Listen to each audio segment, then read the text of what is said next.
وبركاته.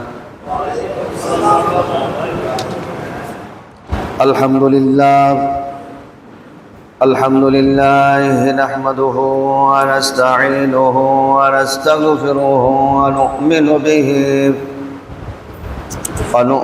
به ونتوكل عليه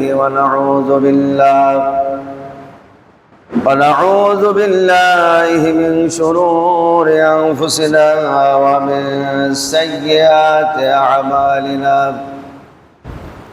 من يهده الله فلا مضل له ومن يضلله فلا هادي له.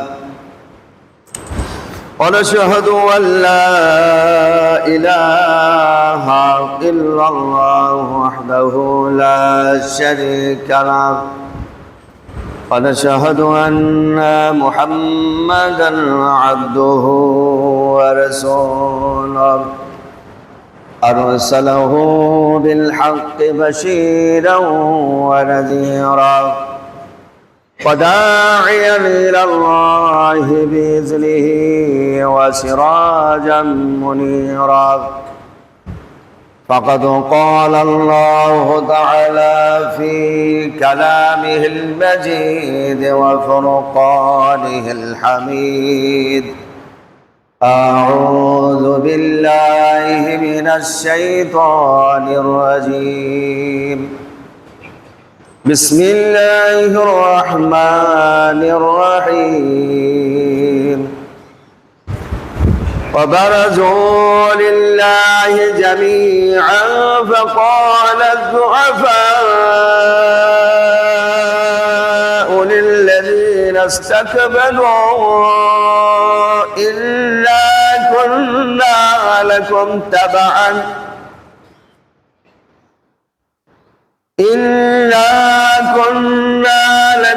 تبعا فهل أنتم مغنون عنا من عذاب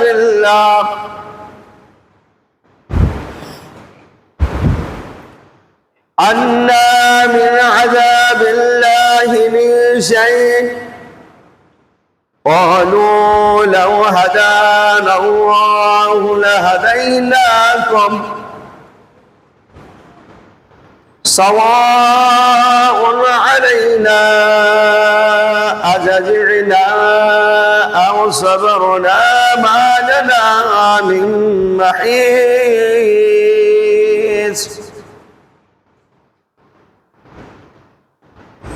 الحمد لله وكفى والصلاة والسلام على عباده الذين اصطفى. أما بعد.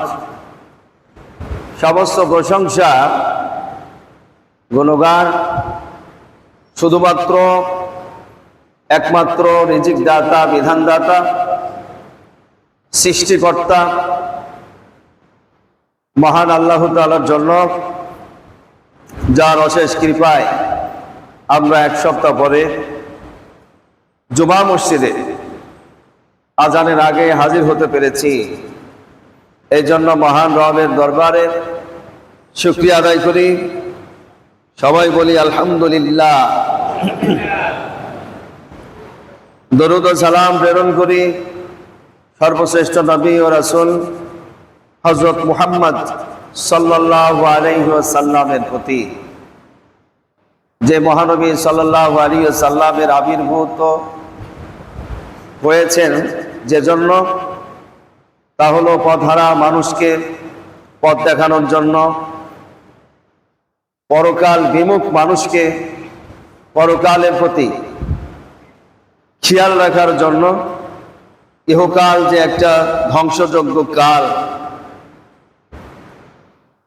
এই ব্যাপারে সতর্ক থাকার জন্য, এবং পরকালে যে বিচার হবে, সবাইকে মহান রবের দরবারে হাজির হতে হবে।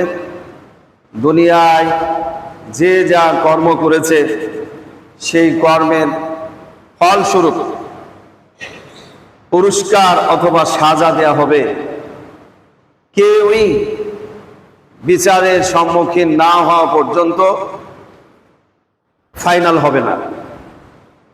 আর যে পরকালের একটাই মাত্র দিন হবে বিচারের দিন, যেটা দৈর্ঘ্য হবে 50,000 বছরের সমান, সেই দিনে সবাইকে হাজির হতে হবে।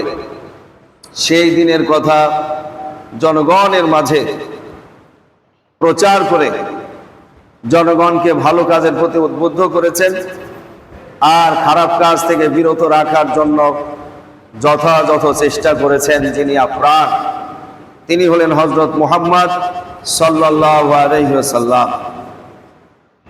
আমি আপনাদের সামনে আজকের খুতবায় কোরআনুল কারীম থেকে 14 নম্বর সূরা ইব্রাহিমের 21 নম্বর আয়াত উপস্থাপন করেছি, যেটার মূল থিম হলো সবাই আল্লাহর সামনে হাজির হবেই। সবাই আল্লাহর সামনে হাজির হবে। পৃথিবীতে যারা খারাপ দলের সাথে জড়িত ছিল, যে দলের নেতা নেতৃবৃন্দ খারাপ, যে দলের কর্মীরা খারাপ, খারাপ মানুষের দল খারাপ, খারাপ দলের খারাপ নেতা কর্মীরা, নেতা নেতৃবৃন্দুরা কিভাবে আল্লাহর সামনে তর্ক বিতর্ক করবে, এই ব্যাপারে একটি আয়াত উপস্থাপন করেছি, এবং এই সংক্রান্ত আরো বহু আয়াত আছে। মূলত আমরা কেউই একা থাকতে পারি না, সঙ্গী খুঁজি, সঙ্গ খুঁজি। সঙ্গী সঙ্গ যদি ভালো হয় তাহলে আমার ফলাফল ভালো হবে। সঙ্গী সঙ্গ যদি খারাপ হয় আমার পরিস্থিতি খারাপ হবে, দুনিয়াতেও হবে, আখিরাতেও হবে। যদি ভালো হয়, কেমন ভালো হবে সে ব্যাপারে আলোচনা পরে করব ইনশাআল্লাহ। যদি আপনি সঙ্গী সাথী হিসাবে, সঙ্গ হিসাবে, নেতৃত্ব দানকারী হিসাবে বেনামাজি এবং খারাপ ব্যক্তিদেরকে গ্রহণ করে ফেলেন, তাহলে আপনার পরিণতি কি হবে সেটাও বলা হয়েছে। গত জুমায় আলোচনা করেছিলাম জালেম শাসকদের দুনিয়ায় শাস্তি আল্লাহ কিভাবে দিয়েছেন, তাদের কিছুটা নমুনা আপনাদের সামনে তুলে ধরেছিলাম কোরআন থেকে। আরো বহু নমুনা বলতে সময় লেগে যাবে, এই কোরআনের ভিতরে আছে। আলোচনা রেখেছিলাম মানুষের মন হলো তিন ধরনের, 3 ক্যাটাগরির মধ্যে আপনি যে কোনো এক ক্যাটাগরি, যদি ভালো ক্যাটাগরির হন ফলাফল ভালো পাবেন, আর খারাপ ক্যাটাগরি হলে ফলাফল খারাপ পাবেন। আর ভালো মন্দ দুইটার সংমিশ্রণে যদি আপনি থাকেন তাহলে আপনার পরিণতিও কিন্তু খারাপ হবে। আল্লাহ বলছেন যে মুযাবযাবিনা বাইনা যালিক লা ইলাহা উলায়ে ওয়া লা ইলাহা উলায়ে। পৃথিবীতে একটা গ্রুপ আছে যারা ভালোও না মন্দও না। 4 নম্বর সূরা নিসা 143 নম্বর আয়াতে এটা আছে। গত জুমায় আলোচনা করেছিলাম 2টা দল আছে, একটা হলো ভালো দল আর একটা খারাপ দল। খারাপ দল খারাপ, ভালো দল ভালো, আর মাঝামাঝি একটা দল আছে, এটা না ভালো না খারাপ, পুরোপুরি খারাপও না পুরোপুরি ভালোও না।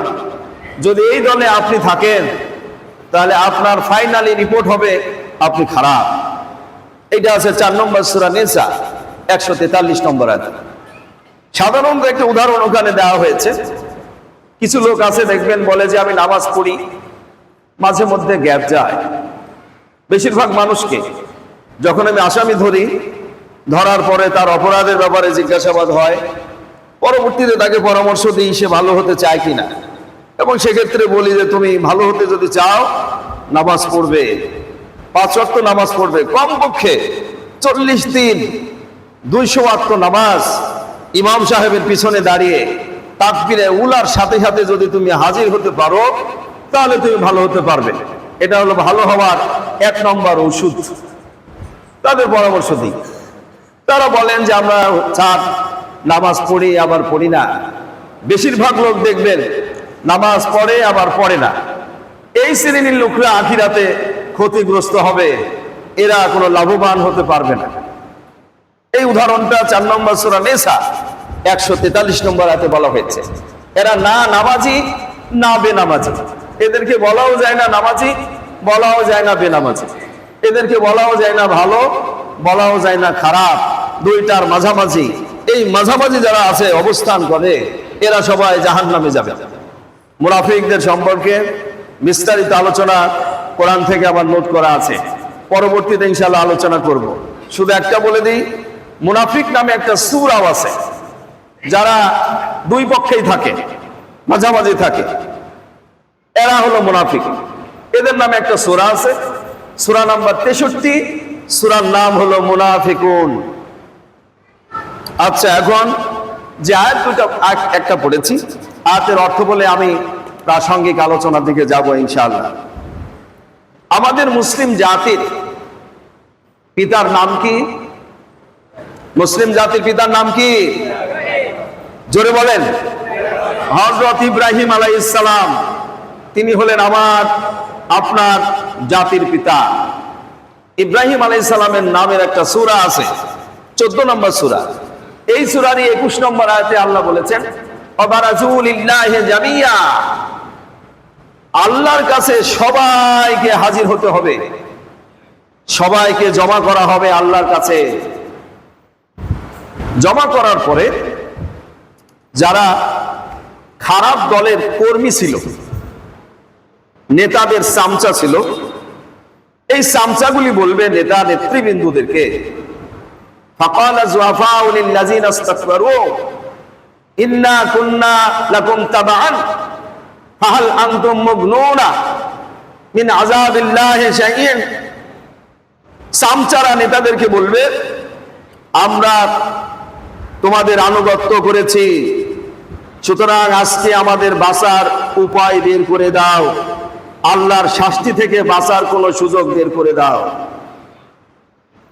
নেতারা বলবে, ক্বালু লাউ হাদানাল্লাহু লাহাদাইনাকুম, নেতা নেতৃবৃন্দ বলবে, আল্লাহ যদি আমাদেরকে হেদায়েত দিতেন তাহলে আমরা তোমাদেরকে সোজা পথে চালাইতাম, আল্লাহ আমাদেরকে হেদায়েত দেয় নাই, তাই তোমাদেরকেও আমরা খারাপ পথে চালিয়েছিলাম। কথাটা উজ্জ্ব আছে। সাওয়াউন আলাইনা আজাজিনা আম সাবারনা মা লানা মিন মাহিস। আজকে আমরা ধৈর্য ধরি আর ধৈর্য নাই ধরি, পালানোর কোনো রাস্তা নাই, বিচার আমাদের হবে। আমাদের ফাঁসি হবে না, যাবজ্জীবন হবে। ফাঁসিতে আমাদেরকে ঝুলিয়ে থাকতে হবে, আমাদের বিচার হবে, আমাদের পালানোর কোনো রাস্তা নাই। এটা হলো আয়াতের অর্থ। এখন যে যেভাবে আছেন, যদি বুঝতে পারেন আপনার নেতার নেতৃবৃন্দ খারাপ, তাহলে আপনার পরিস্থিতি ওইরকমই হবে।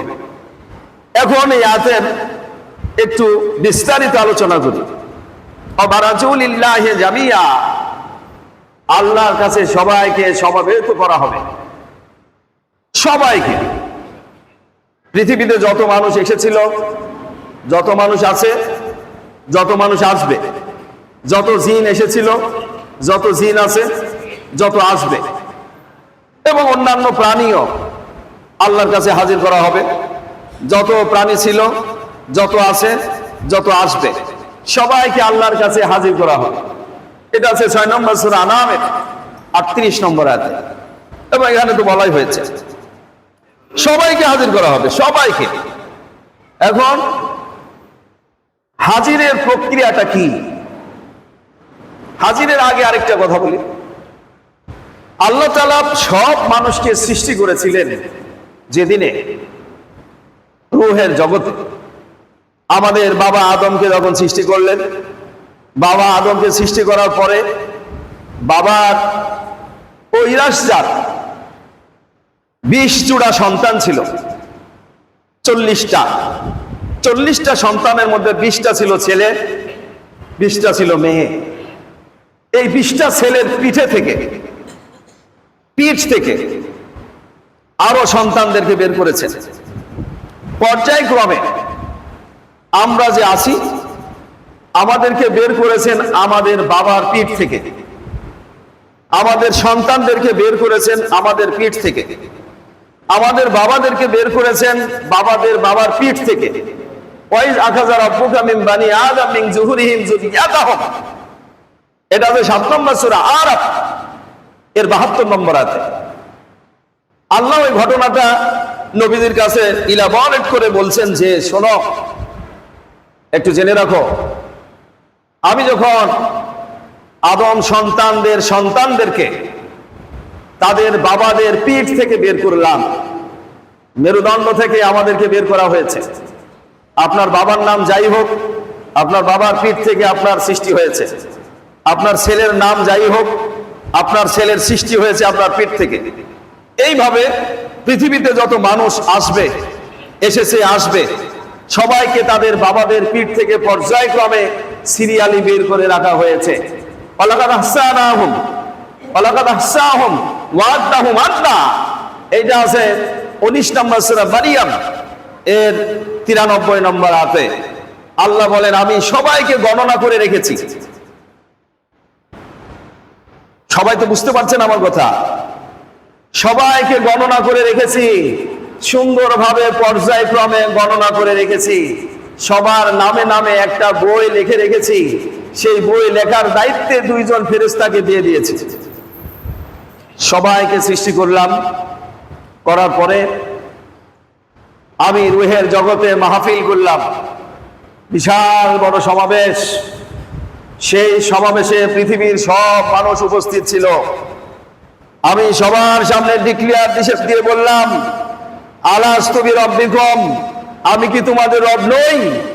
সেই রুহের জগতে আমরা সবাই আল্লাহ তাআলাকে বলেছিলাম, আল্লাহ হ্যাঁ আপনি আমাদের রব, স্বীকার করেছিলাম। আল্লাহ বললেন আমি তোমাদের কাছ থেকে রবের স্বীকারোক্তি নিলাম কেন জানো? রব মানে তোমার সৃষ্টিকর্তা আমি, রব মানে তোমার পালনকর্তা আমি, রব মানে তোমার জন্ম মৃত্যুর মালিক, রব মানে তোমার রিজিকের মালিক, রব মানে আমি সব। পৃথিবীতে গিয়ে তুমি নিজেকে এমন ভাবে অন্যরকম করো না যে আজকের দিনটা আবার ভুলে যাও।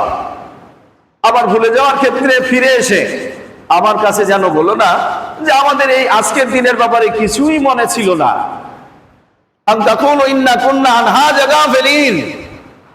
আমি তোমাদের কাছ থেকে স্বীকারোক্তি নিলাম এই জন্য যে আমি রব, এটাকে তোমরা ভুলে গিয়ে অন্য কাউকে রব বানিয়ে পরবর্তীতে আমার কাছে ফিরে এসে বলবে যে না আমাদের কিছু মনে ছিল না, আমরা ভুলে গিয়েছিলাম। অথবা আমার কাছে বিচারের দিনে আবার যখন সমবেত করব সেই দিন যেন বলতে না পারো আমাদের বাপ-দাদারা খারাপ কাজ করেছিল তাই আমরাও খারাপ কাজ করেছি। 7 নম্বর সূরা আরাফের 173 নম্বর আয়াতে আও তাকুলু ইন্নামা আশরাকা আবাউনা মিন ক্বাবলু ওয়া কুননা যুরিয়াতাম মিন বাদিহিম আফাতুহলিকুনা বিমা ফাআলাল মুবতিলুন। আমার কাছে ফিরে এসে যেন বলতে না পারো আমাদের বাপ দাদা ছিল মুশরিক তাই আমরা শিরক করেছি, আমাদের বাপ দাদা খারাপ ছিল তাই বাপ দাদার পথ চলেছি, তাই আমরা খারাপ হয়েছিলাম। বাপ দাদার অপরাধের কারণে আমরা অপরাধী হয়েছিলাম, তাই বলে কি আল্লাহ তুমি আমাদেরকে সাজা দিবে? অনেক সময় বলেন না আপনি আসলে খারাপ কাজটা আমি করিনি, এটা শয়তান করিয়েছে। এই কথাটাও আছে 14 নম্বর সূরা ইব্রাহিমের 22 নম্বর আয়াতে। ইবলিস শয়তান বলবে লাম্মা কুজিয়া ওয়াকালা শয়তান লাম্মা কুজিয়া, বিচারের পরে শয়তান বলবে আমি শুধুমাত্র একবার তোমার কাছে গিয়েছিলাম কিংবা আমার কর্মী সদস্যবৃন্দ কাউকে পাঠাইছিলাম আর তুমি খারাপ কাজ করে ফেলেছো, এখন আজকে আমার দোষ দিয়ে লাভ নাই, নিজেই নিজেকে দোষী বানাও, আমাকে দোষ দিয়ে কোনো লাভ নাই। 14 নম্বর সূরা ইব্রাহিমের 22 নম্বর আয়াতে আছে। বিচারের মাঠে শয়তান থাকবে কোথায়? দাঁড়িয়ে, এবং তার কথোপকথন কি ধরনের হবে এই নিয়ে আলোচনা অন্যদিনে বলবো ইনশাআল্লাহ। আল্লাহ বলছেন বিশাল সমাবেশ করলাম, আবার বিশাল সমাবেশ হবে একটা দিনে, সেটা হলো বিচারের দিনে। সূরা ফাতিহার 3 নম্বর আয়াতে আছে মালিকি ইয়াউমিদ্দিন, বিচারের দিনের মালিক আমি। আল্লাহ সেদিন বিচার করবেন। সে দিনটা হলো 50,000 বছরের সমান। 70 নম্বর সূরা মাআরিজের 4 নম্বর আয়াতে আছে, ইয়াউমিন কানা মিকদারুহু 50 আলফ সানা, 50,000 বছরের সমান বিচার হবে। আপনার আমার সবার বিচার হবে। বিচারের প্রক্রিয়াটা কি হবে? কিভাবে আপনি ওই আদালতে যাবেন? আদালতে আপনাকে যেতে হবে, কিভাবে যাবেন? এই প্রক্রিয়াটা যদি আদালতে যান তাহলে অনেকটাই আঁচ পাবেন আপনাকে কিভাবে আদালতে হাজির করা হয়। আপনি যদি চরম অপরাধী হন তাহলে আপনার মাজায় বেড়ি থাকে, 2 পায়ের মাঝ দিয়ে বেড়ি থাকে, 2 পায়েও বেড়ি থাকে। আপনি যদি চরম দাগী আসামি হন, এই জন্য আল্লাহ বলছেন যে ইয়াউমা নাহশুরু কুল্লু উম্মাতিন হাযা মিম্মা ইউকাযযিবু বিআয়াতিনা ফাহুম ইউজাউন। এটা আছে 27 নম্বর সূরা নাহল এর 83 নম্বর আয়াতে। আল্লাহ বলছেন যে আমি সেই দিনে গ্রাম গঞ্জের এলাকাবাসীদের ভিতরে যারা সন্ত্রাসী, চাঁদাবাজ, খারাপ, নষ্ট, ভণ্ড শ্রেণীর লোক, যারা অপরাধী, তাদেরকে আমি আলাদা আলাদা করে আলাদা আলাদা দলে সাজাবো। কারণ অপরাধীরা শুধু একটা অপরাধে, এক ধরনের অপরাধী নাই। হয়তো একটা গ্রুপ আছে ডাকাত গ্রুপ, আরেকটা গ্রুপ আছে চোর, আরেকটা গ্রুপ আছে খনি, আরেকটা গ্রুপ আছে ভোট চোর, মানে যে বিভিন্ন প্রিজাইডিং অফিসার নানান ভাবে যে চুরি করেছে। এক একটা অপরাধী দলকে আমি এক এক ভাবে সুন্দরভাবে সাজিয়ে বিচার করব। এটা হলো সংক্ষিপ্ত আয়াতের অর্থ। এটা আপনারা পাবেন 27 নম্বর সূরা নাহলের 83 নম্বর আয়াতে। 30 নম্বর সূরা রোমের 14 নম্বর আয়াতেও আছে, ইয়াউমা তাকুমুস সাআতু ইয়াউমা ইয়াতাফাররাকুন। যেদিন কিয়ামত হবে সেই দিন অপরাধীদেরকে আমি বিভিন্ন দলে দলে বিভক্ত করে সুন্দর করে সাজিয়ে নিব।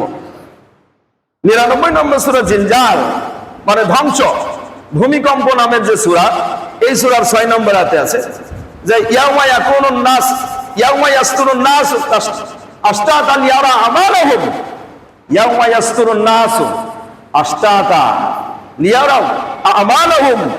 আমি সেই দিনে খারাপ জনগণদেরকে, যারা খারাপ দল, বিভিন্ন রকমের খারাপ দল আছে, বিভিন্ন রকমের খারাপ দল আছে।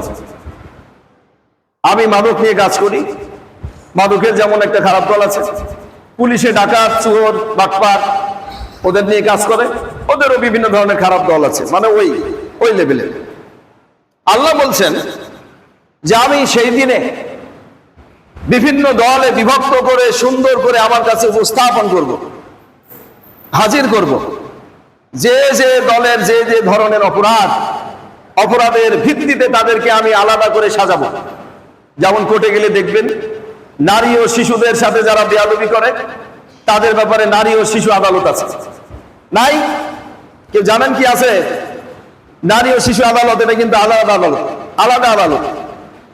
আবার ছোটখাটো অপরাধীদের জন্য ম্যাজিস্ট্রেট কোর্ট, আর বড় বড় অপরাধীদের জন্য জজ কোর্ট, আরো বেশি বড় বড় অপরাধীদের জন্য হাইকোর্ট। এগুলি নানা বিচার করবেন না। ওইরকম অপরাধীদের ভিতরে কম বেশি নানান অপরাধীর লোক আছে। কেউ প্রকাশ্যে চুরি করে, কেউ গোপনে চুরি করে। এক একজন এক এক ধরনের অপরাধী।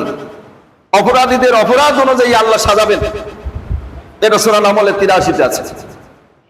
এরপর 101 নম্বর সূরা কারিয়া মানে ধ্বংস। পৃথিবীটা যেদিন ধ্বংস হবে সেই দিনের এই আয়াত সূরাই 4 নম্বর আয়াতে বলেছেন ইয়াউমা ইয়াকুনুন নাস কাল ফারাশিল মাবসুস। সেদিন মানুষরা হবে বিক্ষিপ্ত পঙ্গপালের মতো। এই মানুষটা হলো খারাপ মানুষরা, খারাপ দলের লোকেরা। যদি আপনারা ভালো হন তাহলে আপনারা পঙ্গপালের মতো হবেন না, আপনারা হবেন মহা সম্মানিত। আপনারা এইখান থেকে আদালতে যাবেন ভিআইপি ভাবে, গাড়িতে চড়ে, মানে উটের পিঠে চড়ে। এই আলোচনাটা বহুবার করেছি, আপনারা কোরআনে পাবেন। সূরা 19 নম্বর সূরা মারিয়ামের ভিতরে আছে, আপনারা পাবেন। আর যদি বদমাইশ হন তাহলে তো আপনার বিপদ আর বিপদের শেষ নাই।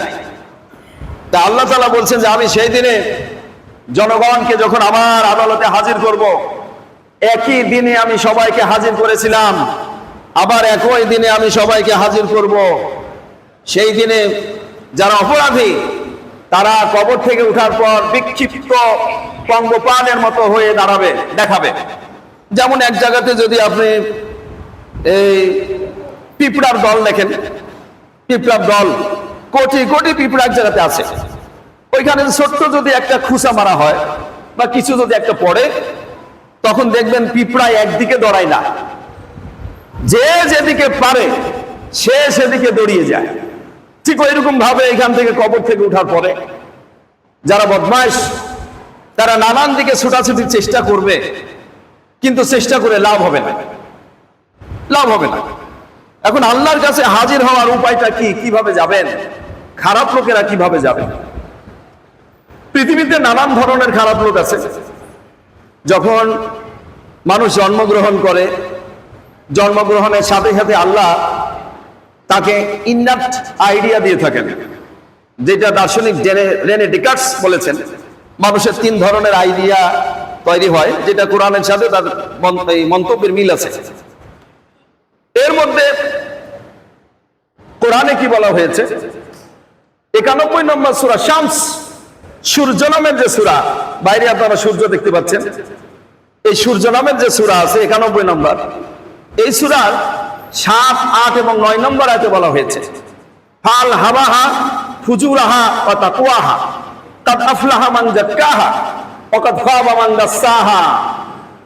আল্লাহ বলছেন যে মানুষ সৃষ্টির সাথে সাথে আমি তাকে 2 ধরনের জ্ঞান দিয়েছি। একটা হলো ভালো জ্ঞান, ভালো পথের জ্ঞান, আরেকটা হলো খারাপ পথের জ্ঞান। তার জন্মগ্রহণের পর পরে ভিতরে আস্তে আস্তে এই 2 জ্ঞানেরই প্রস্ফুটিত হতে থাকে। এটা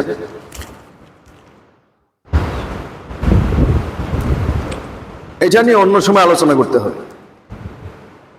উমরা সংক্রান্ত, উমরা হজ কি, এটা তো আলোচনা করেছি। হজকালীন সময়ে আমরা অনেক আলোচনা করেছি। এটা যদি ব্যক্তিগত প্রশ্ন থাকে, প্রশ্নগুলি আমাকে 1 সপ্তাহ আগে জানাবেন, আর আমি 1 সপ্তাহ আগে থেকে প্রিপারেশন নিই, এবং হজ সম্পর্কে অনেক আলোচনা হয়েছে। যাই হোক, আপনাদের কোনো প্রশ্ন থাকলে প্রশ্ন করবেন। আল্লাহ বলছেন ফাসআলু আহলা যিকরি ইন কুনতুম লা তা'লামুন, 21 নম্বর সূরা আম্বিয়া 7 নম্বর আয়াতে আছে, তোমরা যে বিষয়ে জানো না, যিনি জানেন, কোরআনের জ্ঞানে যিনি জ্ঞানী, তার কাছ থেকে প্রশ্ন করে জেনে নাও। যে লোকটা কোরআনের জ্ঞানে জ্ঞানী নয়, তার কাছ থেকে প্রশ্ন উত্তর জেনে নিলে আপনি বিপদগামী হতে পারেন, বিপদগামী হয়ে যাবেন। এই জন্য যে বিশেষজ্ঞ, তার কাছ থেকে জেনে নিতে হবে। আমি বলছি না যে আমি বিশেষজ্ঞ, আমি বিশেষজ্ঞ, বিশেষজ্ঞ নই। আমার অজ্ঞতার অনেক অনেক মানে বিস্তৃত ভাবে আমি অজ্ঞ, আমি জানার চেষ্টা করি আর কি। যাই হোক, এখন মনে করেন যে খারাপ দল, মানুষ জন্মগ্রহণের পরে আস্তে আস্তে সঙ্গী সাথী খুঁজে, যখনই 2 জন 3 জন হয়ে যায়, তখন তাদের মধ্যে একজন নেতা নির্বাচিত হয়। ইসলামিক আইন অনুযায়ী বৈধভাবে নেতা নির্বাচিত হয়, আর অনইসলামিক ক্ষেত্রে অনইসলামিক ভাবে জোর যার মুল্লুক তার সেভাবে নেতা নির্বাচিত হয়। যার টাকা বেশি, ক্ষমতা বেশি, জনবল বেশি, নানান কাহিনী যার মধ্যে বেশি, সে নেতা নির্বাচিত হয়। এখন যিনি নেতা নির্বাচিত হলেন, তিনি যদি অপরাধী হয়ে থাকেন, স্বার্থপর হয়ে থাকেন, তার স্বার্থে আঘাত লাগলেই তার এগেনস্টে যে আছে তাকে কিন্তু নানান ভাবে তিনি ক্ষতি করে ফেলবেন, নানান ভাবে ক্ষতি করে ফেলবেন। হয়তো তিনি নিজে ক্ষতি করবেন, অথবা কাউকে দিয়ে করিয়ে নেবেন। এখন কেউ যদি কাউকে মেরে ফেলে, যদি স্বাভাবিক মেরে ফেলে, তো এটা একটা স্বাভাবিকই হলো। আর যদি বম্বিং করে মেরে ফেলে, বম্বিং করে মেরে ফেলানোর কারণে কোন জনগণ, জনসমাবেশের জনগণ যদি ছিন্ন ভিন্ন হয়ে শরীরের নানা অংশ টুকরো টুকরো হয়ে যদি নানান জায়গায় ছড়িয়ে ছিটিয়ে পড়ে, তবুও আল্লাহ বলছেন যে তবুও তাকে কবরস্থ করা হয়। যখন এই যে কিছু লোক রাসূলুল্লাহর কাছে বললেন যে আমরা তো বুঝতে পারি না, মরে যাওয়ার পরে আবার আল্লাহ জীবিত করবেন, এটা আমরা স্বীকার করি না। বিভিন্ন জন বলে যে যতদিন বেঁচে আছো ততদিন ভালো থাকো, পরকাল কি আছে না আছে সেটা পরের বিষয়। অনেক লোক কিন্তু এ ধরনের কথা বলে। সেই ক্ষেত্রে এবং আরো প্রশ্ন করে যে আমরা তো মরে গেলে মাটি হয়ে যাব, আমাদের হাড্ডি মাড্ডি সব গলে যাবে, আমাদের কি আবার তোলা হবে? এটা আমরা বিশ্বাস করি না।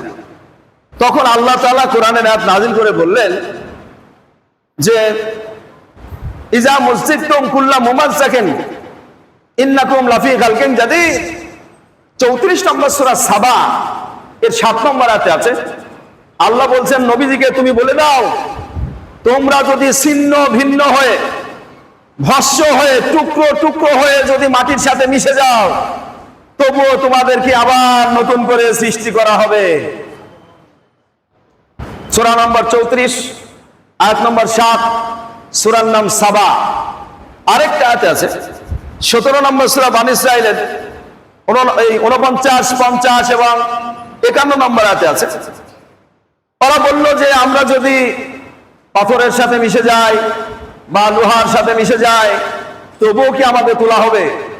আল্লাহ তাআলা কোরআনে আয়াত নাযিল করে বললেন, কোন বলো কোন হিজারাতান আও হাদিদা, তোমরা যদি পাথরের সাথে মিশে যাও বা মরে গিয়ে পাথর হয়ে যাও, অথবা তোমাদের পাথর করে রাখা হোক কিংবা লোহার মধ্যে রাখা হোক বা লোহার সাথে তোমরা মিশে যাও না কেন, তোমাদের কি আবার তোলা হবে?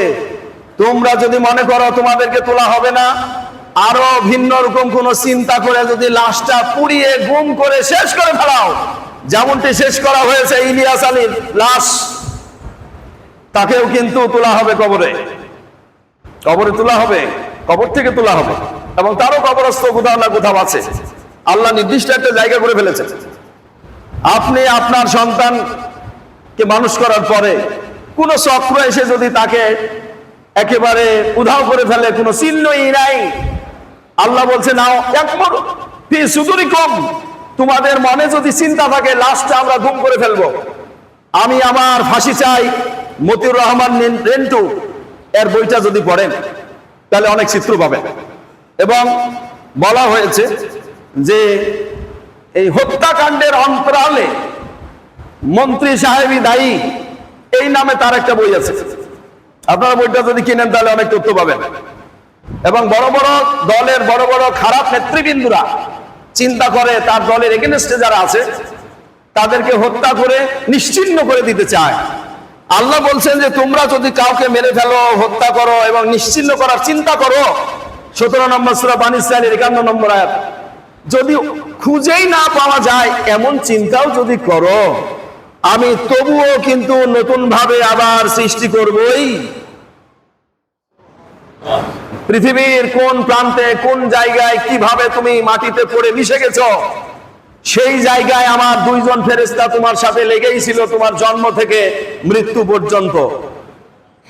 কাদালিমনা মা তানফুসুল আরজু মিনহুম ওয়া ইনদানা কিতাবুন হাফিজ, 50 নম্বর সূরা কাফ 4 নম্বর আয়াতের ভিতরে আছে। আল্লাহ বলেন পৃথিবীর কোন প্রান্তে কোন মাটির সাথে তুমি মিশে গেছো সেইটা কিন্তু আমার ফেরেশতা 2 জন তোমার জীবনের ইতিহাসের বইয়ে লিখে রেখেছেন। যদি মনে করেন না আমি পালিয়ে চলে যাব কানাডায়, ওখানে মরণ হবে, হলে কবর হতে পারে, ওইখানেই হতে পারে। যদি মনে করেন আপনি পালিয়ে গেছেন ইন্ডিয়ায় মরণ হওয়ার পরে ইন্ডিয়ার কোথাও কবরস্থান আপনার মাটি হলো। যদি মনে করেন ইংল্যান্ড অথবা আমেরিকা পালিয়ে গেছেন, সেখানে কোথাও আপনার মরণ হয়ে মাটি হলো। মনে করছেন যে আপনি বিচারের সম্মুখীন হবেন না, এই কথাটা কিন্তু ভুল। আল্লাহ বলছেন পৃথিবীর যে প্রান্তরেই তুমি থাকো না কেন, আমার আদালতে তোমাকে হাজির করাই হবে। আইনামা তাকুনু ইয়াতি বিকুমুল্লাহ, এটা আছে 2 নম্বর সূরা বাকারা 148 নম্বর আয়াতে। আল্লাহ বলেন পৃথিবীর যে প্রান্তরেই তুমি থাকো না কেন, যেখানেই মরে তুমি মাটি হয়ে যাও না কেন, আমার আদালতে তোমাকে হাজির করা হবেই। আল্লাহ তার আদালতে হাজির করবেন। এখন মনে করেন যে আপনি কোনো একটা কাজে গেলেন সৌদি আরবে, ওখানে মাটি হয়ে গেল, হজ করতে গিয়ে আপনার ওখানে মাটি হলো, আপনি জান্নাতুল বাকিতে দাফনকৃত হলেন, ওইখান থেকেই হাসরের ময়দান তো কাছেই হবে, আপনাকে ওখানেই তুলে রাখা হবে। আপনি যদি খারাপ হন তাহলে আপনাকে তোলা হবে কিভাবে? ভালো হন তাহলে কি তোলা হবে কিভাবে? ভালোর কথাটা অনেক শুনেছেন। খারাপ যদি হন তাহলে আপনাকে কবর থেকে তোলা হবে কিভাবে? সিংহায় যখন ফু দেওয়া হবে, পরপর 3টা ফু দেওয়া হবে, দূরত্ব হবে বেশ কয়েক বছর পর পর। এই আলোচনাটা পরে করবো, কিয়ামত সংক্রান্ত আলোচনা। 75 নম্বর সূরা কিয়ামতের ভিতরে অনেক আলোচনা আছে। যাই হোক, হযরত ইসরাফিল আলাইহিস সালাম যখন ফু দিবেন, অনুফিকাফিস সূরে, যখন তিনি সিংহায় ফু দিবেন, তখন বলা হচ্ছে যে কবর থেকে, এটা আছে 36 নম্বর সূরা ইয়াসিনের 51 নম্বর আয়াতে বলা হচ্ছে যে কবর থেকে তাদেরকে তোলা হবে, তারপরে ইয়ানসুলুনা ইলা রাব্বিহিম, তাদের রবের কাছে হাজির করা হবে। ফু দেওয়ার সাথে সাথে আপনি কবর থেকে উঠে দাঁড়াবেন। আমি বদমাইশদের ব্যাপারে বলছি, যারা বদমাইশ, নিজেদেরকে মনে করতো না কিছু হবে না, আমি 60 এবং 100, আমার উপরে আর কেউ নাই, আল্লাহ তাদের কি করবেন?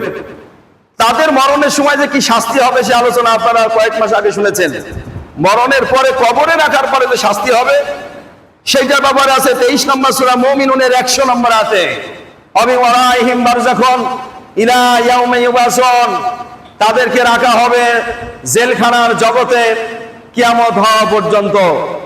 যেমনটি আয়না ঘরে রাখা হয়েছিল, শত শত মানুষকে আয়না ঘরে রেখে জ্বালা যন্ত্রণা করে তাদেরকে দুনিয়া থেকে বিদায় নিতে হয়েছে, বিদায় করা হয়েছে। আল্লাহ বলছেন সেটা তো কি ধরনের আয়না ঘর, তার চাইতে জটিল আয়না ঘর আমি প্রস্তুত করে রেখেছি কবরের ভিতরে তোমাদের জন্য। এবং 85 নম্বর সূরা বুরুজের 12 নম্বর আয়াতে আছে, ইন্না রাব্বিকা লাশাদীদ ইন্না বাতশা রাব্বিকা লাশাদীদ, নিশ্চয় তোমার রব শাস্তি দানে মহা কঠোর, তার শাস্তির প্রক্রিয়া আরো বিভিন্ন ধরনের, বিভিন্ন কষ্টদায়ক শাস্তি তিনি প্রস্তুত করে রেখেছেন। যারা খারাপের সাথে জড়িত, মরণের পর পর কবরে যখন তাকে রাখা হবে, আল্লাহ বলছেন যে যখনই মরে যাক না কেন, মানুষ তার কবর দিক না দিক, আমি তার কবরের ব্যবস্থা করি। এটা আছে 80 নম্বর সূরা আবাসা 21 নম্বর আয়াতে, সুম্মা আমাতাহু ফাআকবারাহু, যখনই কারো মৃত্যু হয় তার কবরস্থ করা হয়। কোন মানুষ জিন যদি কবরস্থ না করে, ফেরেশতা দিয়ে হলেও তাকে কবরে রাখা হবে। আর যেই লোকটা খারাপ, তার কবরটা হবে জেল, এবং জেলের মধ্যে আরেকটা জেল আছে, সেইটার নাম হলো শেল। যদি কোনো রাজনীতিবিদ দেখাবে থেকে থাকেন, বিগত সময় যদি তিনি সে ধরনের সম্মুখীন হলেও হয়তো হতে পেরেছেন, মাঝে মধ্যে আমাদেরকে জেলখানা পরিদর্শন করার প্রয়োজন হয়, আমরা সেগুলো জানি। জেলের মধ্যে জেল যেটা, সেটা হলো শেল। আল্লাহ বলছেন যারা খারাপ মানুষ তাদেরকে আমি কিয়ামত পর্যন্ত কবরে রাখবো সেই অত্যাধুনিক ভয়ানক শেলের ভিতরে। 23 নম্বর সূরা মুমিনুন 100 নম্বর আয়াতে আছে।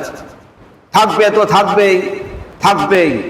তার রেখে যাওয়া গুন্ডা পান্ডারা যত খারাপ কাজ করবে, সমস্ত খারাপ কাজের একটা পার্সেন্টেজ ওইখান থেকে কবর পর্যন্ত পৌঁছিয়ে দেওয়া হবে, এবং সেই সংবাদ পেয়ে তাকে শাস্তি আরো দ্বিগুণ করে দেওয়া হবে। চলতে থাকবে কিয়ামত পর্যন্ত। কিয়ামত যখন হবে, বাঁশির সুর শুনে কবর থেকে উঠে দাঁড়াবে। উঠে দাঁড়ানোর সাথে সাথে দেখবে দুইজন ভয়ানক চেহারার ফেরেশতা দুইজন দাঁড়িয়ে আছেন, হাতে হ্যান্ডকাপ, শিকল এবং লোহার হাতুড়ি নিয়ে দাঁড়িয়ে আছে। আনাহশুরুহুম ইয়াউমাল কিয়ামাতে আলা উজুহিহিম উমিয়া ওয়া বুকমা ওয়া সুম্মা, এটা আছে কোরআনের 17 নম্বর সূরা বানী ইসরাঈলের 97 নম্বর আয়াতে। বদমাশ খারাপ লোকদের কবর থেকে ওঠার পরে ওইখানে থাকবেন দুইজন লোক দাঁড়িয়ে। এই দুইজনের তথ্য আছে কোরআনের 50 নম্বর সূরা কাফ 21 নম্বর আয়াতে, ওয়াজাত কুল্লু নাফসিন মাআহা সায়েকুন ওয়া শাহীদ। প্রত্যেকটা বদমাশ লোকের সাথে, ভালো লোকদের সাথে থাকবে দুইজন ভালো লোকদের সাথেও থাকবেন। আমি আলোচনা করছি খারাপদের ব্যাপারে। প্রত্যেক খারাপ লোকের সাথে দুইজন ফেরেশতা ওই কবরে যেখানে ছড়িয়ে ছিটিয়ে ছিল তার লাশ, কবরস্থ হোক আর না হোক, সেইখানে দাঁড়িয়ে থেকে ওই দুইজন তাকে নিবেন, নিজেদের হেফাজতে নিবেন। আমরা যেমন আসামি ধরে সিপাহীদের হেফাজতে দিয়ে দিই, ওইরকম নিজেদের হেফাজতে নিবেন। ওয়াজাকুন নাফসি মা সাইকুম শাহিদ 50 নম্বর সূরা কাফ 21 নম্বর আয়াতে আছে। যখন হেফাজতে নেওয়ার পরে বলবেন চল, যাবে না। বদমাশটা আদালতে যেতে ভয় পায়, যাবে না। তখন দিবেন ধাক্কা, যেমনটি ধাক্কা দিয়ে আমাদের প্রয়োজনে হ্যান্ডকাপ পরানো লাগে। সোজা কথায় যখন হ্যান্ডকাপ না দেওয়া যায়, তখন বাঁকা কথায় বাঁকা আচরণে হ্যান্ডকাপ পরানো লাগে। ফেরেশতা দুইজন তখন ওনাকে বাঁকা কথা দিবেন এবং ধাক্কা দিবেন। ধাক্কা দেওয়ার পর ফেলে দিবেন, কবর থেকে উঠে তাকে ফেলে দেওয়া হবে। যাবি না মানে? তোকে তো যেতেই হবে, নিয়ে যাওয়ার জন্য তো আমরা যখন এসেছি। ধাক্কা মেরে ফেলে দিয়ে পা দুইটা দেওয়া হবে উপরে, আর মুখটা থাকবে নিচে, হাত পা দুইটা বান্ধা হবে, পা দুইটা বান্ধা হবে। 13 নম্বর সূরা রাদের 5 নম্বর আয়াতে আছে, 14 নম্বর সূরা ইব্রাহিমের 49 নম্বর আয়াতে আছে, আরো 25 নম্বর সূরা 45 নম্বর সূরা জাসিয়ার ভিতরে বহু আলোচনা আছে। পা দুইটা বান্ধা হবে, মাজায় শিকল বাঁধানো হবে, মাজায় শিকল পরানো হবে। মাজায় শিকল পরানোর পরে দুইজন ফেরেশতার একজন তিনি টেনে নিয়ে যাবেন সামনে দিয়ে, আর পিছন থেকে যিনি তিনি পিটাইতে পিটাইতে নিয়ে যাবেন। যাবি না মানে? তোকে আদালতে যেতেই হবে। এই বানিয়াপাড়া থেকে শুরু করে ওই যে আরাফার ময়দানে বাবা আদম আর হাওয়ার একসাথে পরিচয় ঘটেছিল, যে আরাফার ময়দানে হাজী সাহেবরা যান, যে থাকেন, সেই আরাফার ময়দানে আপনাকে এখান থেকে নাকে সেসুট দিয়ে টেনে হেসে ওইখান পর্যন্ত নিয়ে যাওয়া হবে। আপনি তখন থাকবেন একা। বলা হয়েছে 14 নম্বর সূরা ইব্রাহিমের 94 নম্বর আয়াতে বলা হয়েছে যে ইয়াওমা নাহশুরুহুম কুল্লু নাফসিন আতিহি ইয়াওমাল কিয়ামাতি ফারদা।